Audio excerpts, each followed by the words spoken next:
ओम ओम।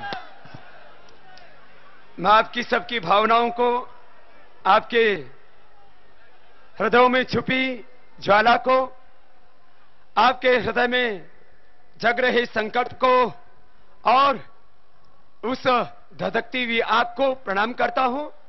और आज बस करीब 15-20 दिन पहले यह तय किया कि भ्रष्टाचार के खिलाफ पूरे देश की एक आवाज रामलीला मैदान से उठे। और आज इस ऐतिहासिक, शानदार, यादगार और इस अभूतपूर्व कार्यक्रम के लिए, क्योंकि किसी आध्यात्मिक व्यक्ति ने जो राष्ट्र को आरोग्य और चरित्र देना चाहता था, यह आज भी हमारा ध्येय है कि हम इस देश को आरोग्य देंगे और भारत को आध्यात्मिक भारत बनाएंगे। हम योग तो सिखाएंगे लेकिन साथ साथ देश को भी बचाएंगे। हम योग भी सिखाएंगे, भ्रष्टाचार भी मिटाएंगे। हम योग भी सिखाएंगे और काला धन भी हिंदुस्तान में लेकर के आएंगे आखिरी सांस तक। भाई बहनों, आज बहुत देर हो चुकी है।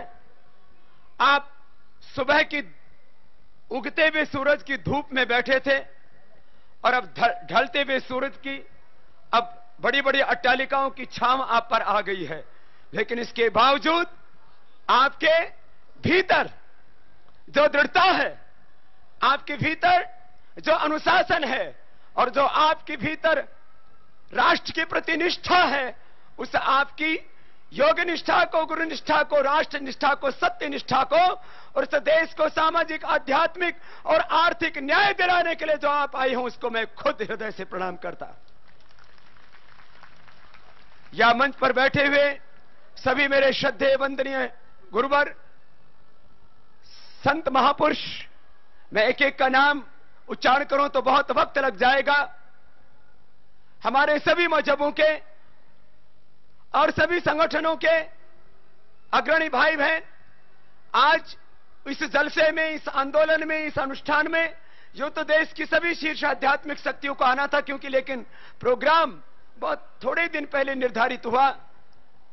अब एक बात पहले मैं इस संदर्भ में कहता हुआ, पूज्य श्री रविशंकर जी को भी आना था, आज उन्होंने अपने प्रतिनिधि यहां पर भेजे, हम उनको भी प्रणाम करते हैं।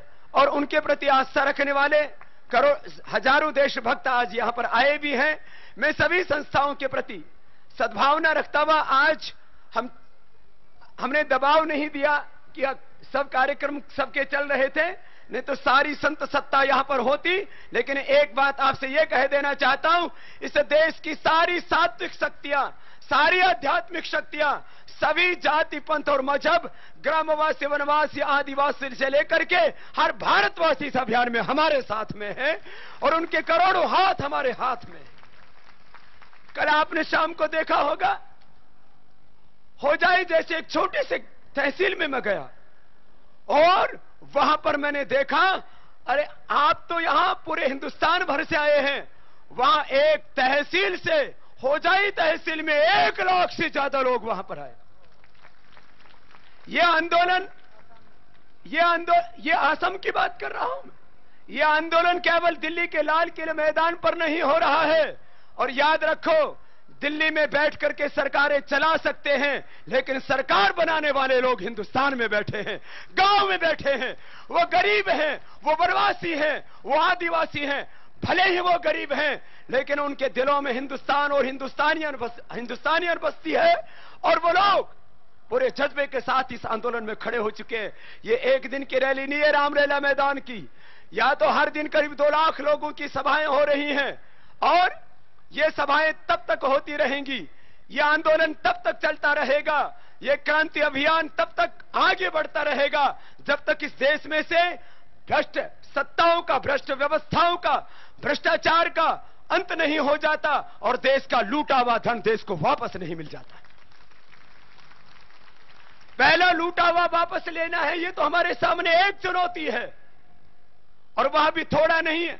आज सभी कार्यकर्ताओं को यहां से कुछ लिटरेचर भी दिया गया है। छोटे छोटे 2 पेज आपको दिए गए हैं। काला धन व भ्रष्टाचार को खत्म करने के 5 उपाय। दूसरा, भ्रष्टाचार और काला धन के 5 मुख्य स्रोत। मैं इसलिए इस बात को थोड़ा सा यहां से कहना चाहूंगा, यह छोटा मोटा अमाउंट नहीं है।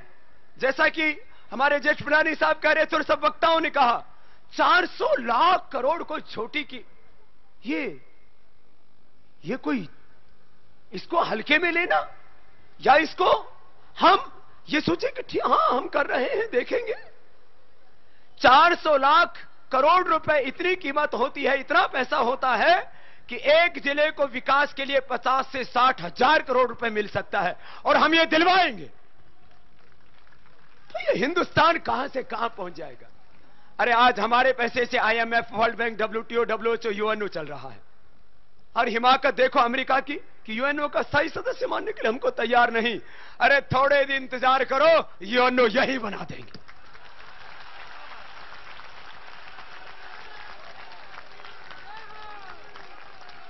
अरे इतनी ताकत है इस हिंदुस्तान के पास, तो अरे हम इस देश को तो नहीं, हम पूरी दुनिया हिला देंगे। इतनी शक्ति इस हिंदुस्तान के वतन के लोगों में है। और वो सात्विक लोग जिनको बार बार दबाया जाता था और डराया जाता था, 2-4 दिन पहले एक नेता मुझे भी डराने लगा, बोले बाबा तुझे सरकार की ताकत का नहीं पता है। मैंने कहा ए राजा तो चला गया, अब तू राजा आया है। अरे सरकारों की ताकतों से हम नहीं डरते। हम यदि सिंहासनों पर बैठाना जानते हैं तो हम सिंहासनों को ऊपर बैठे हुए लोगों को उठाना भी जानते और संसद में से उनको खींचना भी जानते हैं, और ऐसे लोगों को सिंहासनों पर बैठाना भी जानते हैं जो इस देश को बचाएंगे, आगे बढ़ाएंगे। हमको सिंहासन नहीं करना, हम तो आसन ही करने वाले हैं, लेकिन भ्रष्टाचारियों को शीर्षासन भी करवाने वाले हैं।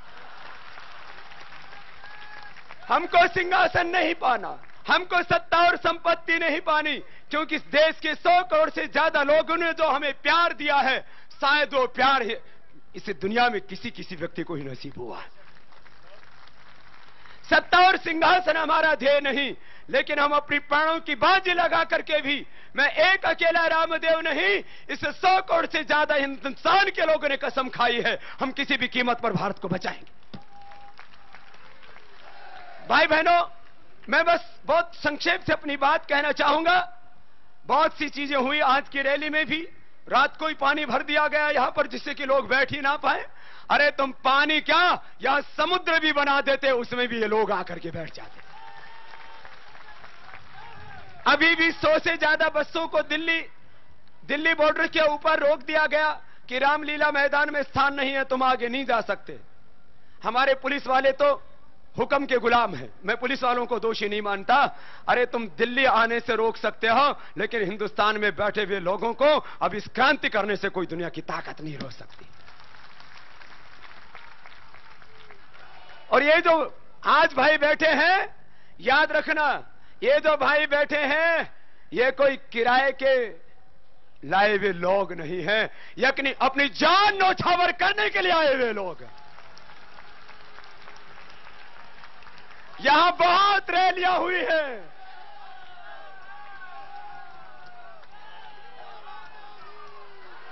और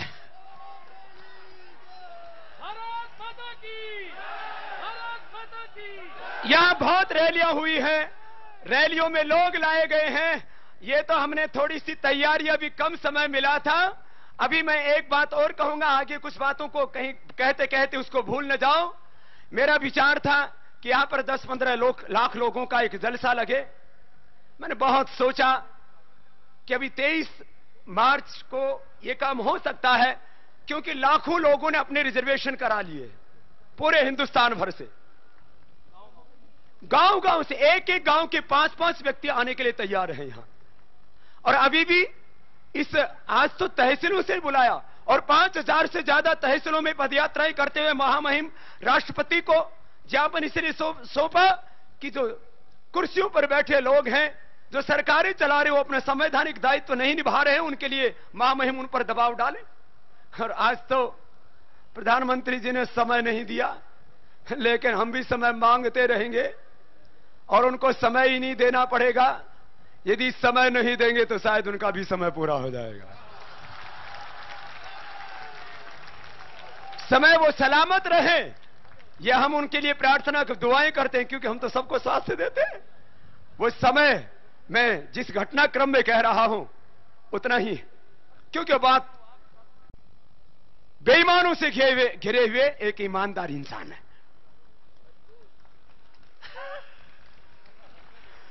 आज तक के इतिहास की सबसे भ्रष्ट और बेईमान सरकार के ईमानदार प्रधानमंत्री का तबका उनको मिला।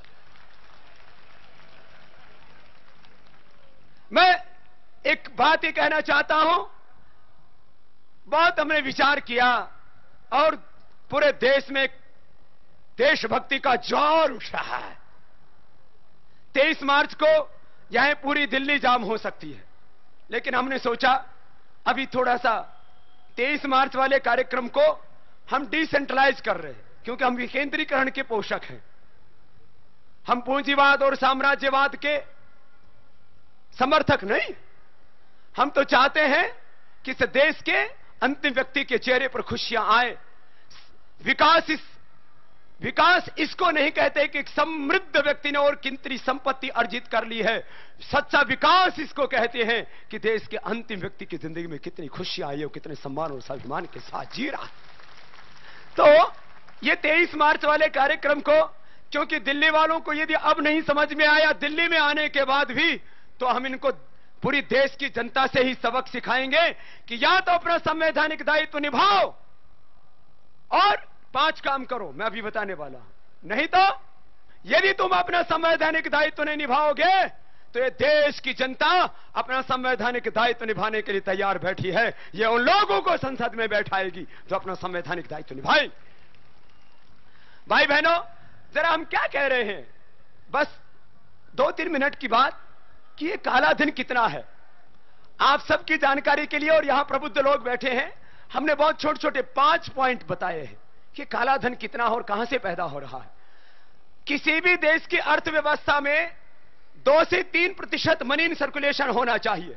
माने यदि 100 लाख करोड़ रुपए की देश की अर्थव्यवस्था है तो 2-3 लाख करोड़ रुपए उस देश के अंदर छपा हुआ नोट होना चाहिए। हम तो भाई देखो, किसान के घर में पैदा हुए, अनपढ़ मां बाप के घर में, लेकिन पढ़े लिखे लोगों को आम आदमी की भाषा में ही समझाते हैं।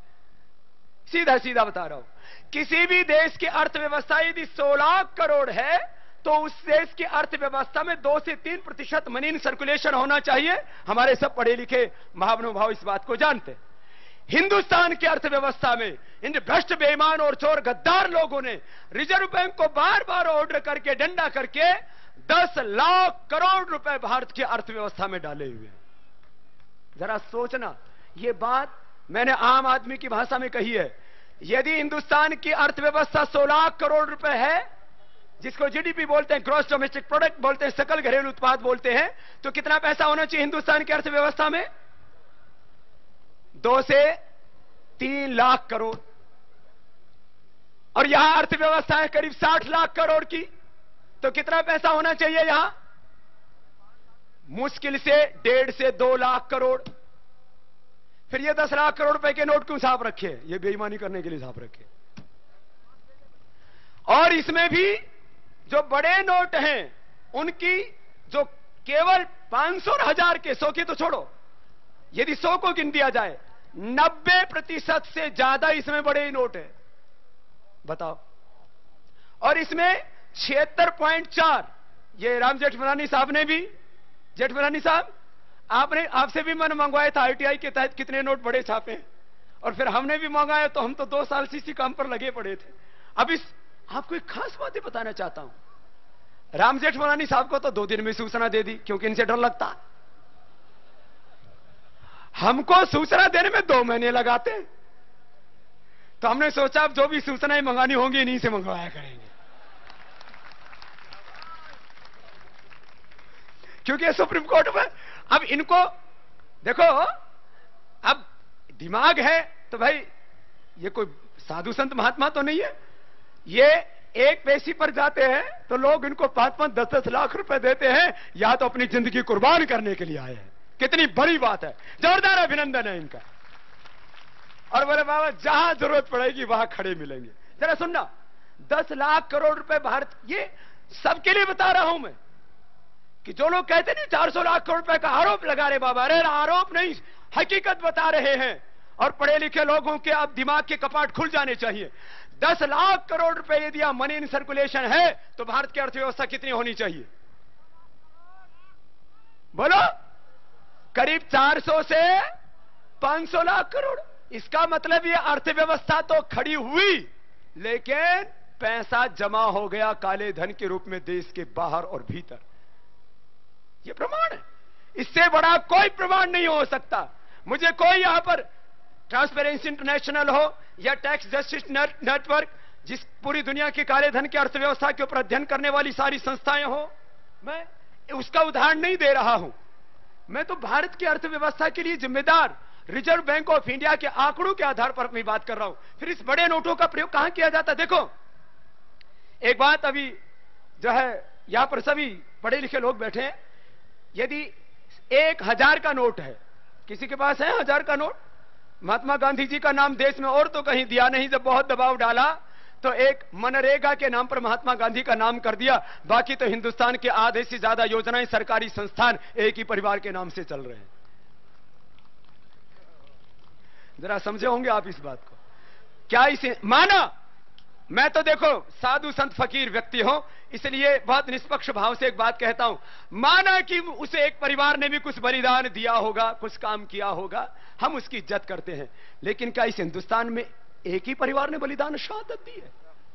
इस देश में जितनी भी सरकारी योजनाएं और संस्थान बने हुए हैं, आधे से ज्यादा हिंदुस्तान एक परिवार के नाम कैसे कर दिया गया? इस हिंदुस्तान में कुछ संस्थान, राष्ट्रीय संस्थान और कुछ योजनाएं भगवान राम के नाम से चलती, भगवान कृष्ण के नाम से चलती, भगवान बुद्ध और महावीर के नाम से चलती। इस देश में कुछ योजनाएं हमारे मुस्लिम फकीरों के नाम चलती। इस देश में कुछ योजनाएं प्रोफेट मोहम्मद साहब के नाम से चलती, शाह मसीह के नाम से चलती। इस देश में कुछ योजनाएं चंद्रशेखर आजाद, भगत सिंह के नाम से चलती, अरे सुभाष चंद्र बोस के नाम से चलती, महर्षि दयानंद स्वामी विवेकानंद के नाम से चलती। क्या उन्होंने शहादत नहीं दी? क्या सरदार वल्लभ भाई पटेल ने कोई शहादत नहीं दी? जो लोग देश के लिए गाते हैं उनको भारत रत्न पुरस्कार दिए जाते हैं। प्रसन्नता है हमें, सबको पुरस्कार दो। अरे जो लोग देश के लिए गाते हैं उनको भारत रत्न पुरस्कार दो, हमें प्रसन्नता है। लेकिन जो लोग देश के लिए मर गए उनको भी भारत रत्न दो। इस देश में शहीद है तो भगत सिंह को क्या भारत रत्न नहीं मिलना चाहिए था? क्या इस देश में चंद्रशेखर आजाद को, महर्षि दयानंद को, क्या सुभाष चंद्र बोस को और खंड खंड बटाए भारत जिन्होंने अखंड किया, 565 रियासतों को एक सूत्र में बांधा, क्या सरदार वल्लभ भाई पटेल को, लौह पुरुष को भारत रत्न नहीं मिलना चाहिए था? लेकिन ये क्यों नहीं देते? ये नई आइडियोलॉजी खड़ी नहीं करना चाहते। अरे उनको भारत रत्न देना तो बहुत दूर की बात, जो भारत की सेवा कर रहा है एक सन्यासी, उनको ये ब्लडी इंडियन और डॉग कहते हैं। मेरे से एक बोला, बाबा आपको ब्लडी इंडियन और डॉग कहा गया तो आपको कैसा लगा? मैंने कहा मुझे लगा मैं भारत माता का बेटा हूं और भगवान ने, उस खुदा ने, अल्लाह ईश्वर परमात्मा ने मुझे इंसान बना के भेजा है और मैं इंसान होता हुआ और भारत माता का बेटा होता हुआ जिन लोगों को ब्लड इंडियन और कुत्ता नजर आता हूं उनके दिमाग का इलाज कराना चाहिए। मुझे कोई तकलीफ नहीं है, लेकिन तकलीफ इस बात की है कि ऐसे ब्लड इंडियन और कुत्ता कहने वाले लोगों को हम संसद में क्यों बैठा देते हैं? और सरकार उस पाप के लिए, उस पाप को साफ करने के लिए क्षमा मांगे, या वो पार्टी वो अपने पाप के लिए प्रायश्चित करने की बजाय कहते हैं बाबा हिसाब दो। अरे मैंने कहा हमारे हिसाब तो पाई पाई का हिसाब ऑडिट होता है, हर वर्ष जमा कराया जाता है। अब तो देश की जनता तुमसे हिसाब मांगेगी, तुमने कितना देश लूटा है। मैं एक व्यक्ति के खिलाफ आज भी नहीं बोलूंगा, लेकिन वर्तमान जो केंद्र सरकार है इसका करीब 55 वर्षों तक राज रहा है और इसके राज में करीब 400 लाख करोड़ रुपए लुटे हैं हिंदुस्तान के। माना कि दूसरी पार्टियों को हम किसी को क्लीन चिट नहीं दे रहे हैं, लेकिन